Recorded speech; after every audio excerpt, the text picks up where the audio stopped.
Hello, captivating movie recaps here. A 21-year-old man called Tim Lake, who lives in Cornwall close to the seas, is first presented to us in the opening scene. James, his busy mother, Mary, and Catherine, his younger sister, who is also free-spirited, all share a home with him. James is his father. Tim tells the story that every weekend, rain or shine, his family goes to the beach for tea and watches movies in the backyard. Tim isn't excited about the family's New Year's Eve party plans in the following scenario. Inadvertently stumbling into a table during the event, Tim and his best friend Jay spill drinks and bottles onto some of the attendees. A lovely young blonde lady later starts showing interest in Tim, while Catherine hooks up with Jimmy Kincaid. The woman leans in to kiss Tim as the clock strikes 12, but he shakes her hand and wishes her a good night instead. I wish her a good new year. This visibly saddens the lady, while others exchange kisses with their loved ones. Tim's father invites him to a private meeting the next day. Jane shares an important family secret with Tim, who just turned 21, describing how the men in their family can return to previous moments. Tim initially doesn't believe his father is serious, but he gradually believes him. To give proof, James urges Tim to enter a dark area, like a closet, shut his eyes, clench his fists hard, and focus on the specific time he wishes to recall. He will be brought to that exact time by doing this. Tim checks this by entering his bedroom's closet, doubtful yet curious. When he concentrates on the party from the day before, he is startled to see that he is still wearing the same clothes. Tim enters the gathering once again, and this time, he avoids crashing into the table. This sudden talent takes Tim aback. He boldly approaches the blonde lady and kisses her as the countdown to midnight begins. Tim then leaves the past and talks with his father about time travel in greater detail when he returns to the present. Jane says he has used this talent for various purposes throughout his life, but not in pursuit of fame or wealth. A similar recommendation is made to his son by him. Tim nods in agreement and uses it to improve his love life. Tim first meets Charlotte when she visits Catherine during the summer, and she immediately enamors him. Charlotte requests Tim sunscreen on her back one day when the girls sunbathe. The bashful geek feels pleased with the chance, but when he squeezes the tube, an excessive amount of sunscreen squirts across Charlotte's back, generating an embarrassing situation. Tim rushes to the home in embarrassment, enters a closet, and returns to that moment. He takes it slower this time and delicately slathers Charlotte's back with sunscreen. Tim musters the guts to visit Charlotte's room on the last day of her stay and tell her how he feels. She regrets that he should have revealed his feelings to her earlier, and that he should have done so before her final night. Before it, Tim is prompted to go back in time to tell Charlotte about his sentiments amid her visit. She says he should wait till her last day, brushing him off again. She's only trying to ignore him. In actuality, Tim finally learns, to his heartbreaking realization, that no matter how many times he goes back in time, he will never be able to alter another person's mind or thoughts. Tim relocates to London during the summer break to pursue a legal profession. A bitter and cynical playwright named Harry, a friend of his father's, is where he lives.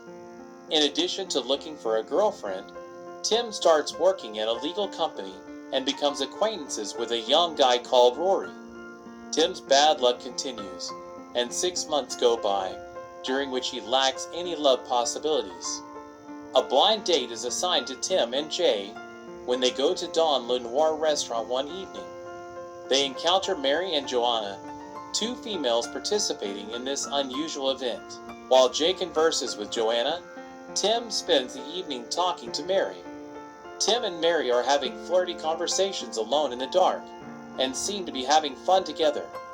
Tim is enthralled by Mary's attractiveness when they later see one other outdoors, and even though, however, she doesn't think she is gorgeous. As a result, he succeeds in getting her phone number, and they part ways. Tim then joyfully returns home, discovering that Harry's brand new play flopped miserably. The main actor flubbed his lines. Tim returns to see Harry's play because he is determined to assist him. Tim subtly pulls up cue cards from backstage when an actor has trouble with his lines, assisting the performer to execute his lines flawlessly. Thus, everything goes according to plan, and the play succeeds. Yet another significant issue results from this action. Tim discovers that his time travel has destroyed the night he spent with Mary when he tries to contact her. Rushing to the Don Lenoir restaurant, he makes a last-ditch effort to learn more about Mary, but his attempts are ineffective. Harry finds a positive review of his play in the newspaper the next morning. Tim, by chance, sees a commercial with Kate Moss in it, reminding him of Mary's obsession with the well-known model. Tim decides to attend to an ongoing Kate Moss show in the hopes of running across Mary as a result. Tim takes advantage of the opportunity to approach her when she finally shows up after a week. When they meet again and get back in touch, Tim learns that Mary has a boyfriend. He begins questioning how they met since he is so envious, but it becomes a lie. It was out to be a gathering that Joanna was throwing. Tim returns to change the course of events once he has all the necessary facts. The possible lover is not yet there when he arrives at the party in the next scenario. Mary, who is seated next to the window, is then approached by him, and he strikes up a discussion.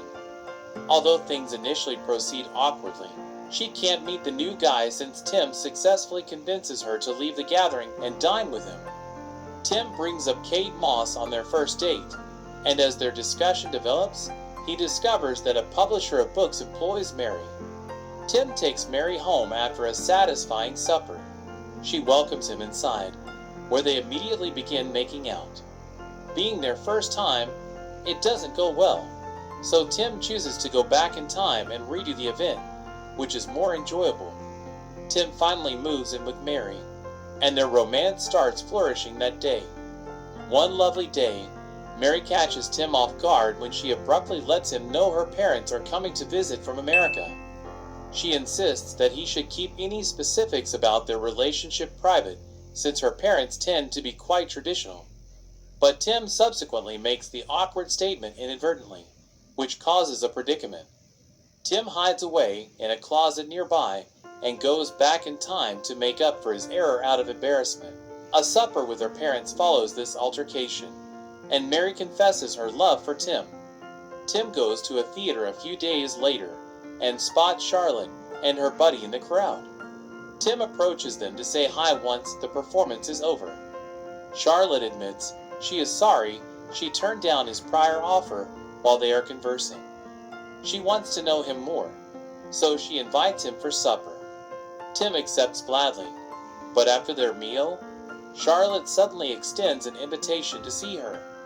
Tim respectfully rejects and departs after realizing she wants coitus with him.